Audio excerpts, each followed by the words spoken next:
Hasbunallohu va ni'mal vakil deydi. Allohga suyanadi. Alloh o'zi quvvat manbai. Demak, kim mo'min Allohga suyanar ekan, u quvvatsiz qolmaydi.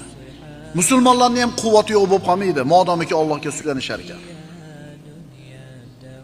Tavhid birodarlar, bandani qalbini xorlikdan, xo'rlikdan qutqaradi.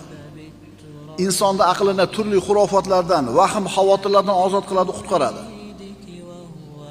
Tavhid mo'minni ozod, quvvatli va haybatli qiladi. Ma sha'allohu kana va ma lam yasha lam yakun. Alloh nimani xohlagan bo'lsa bo'ldi, nimani xohlamagan bo'lsa bo'lmadi. Va nimani xohlagan bo'lsa bo'ladi, nimani xohlamagan bo'lsa bo'lmaydi. Shuning uchun kuchli, quvvatli bo'lishni xohlaysanmi banda? Tavhidda bo'l. Allohni yakkala, Allohga suyan.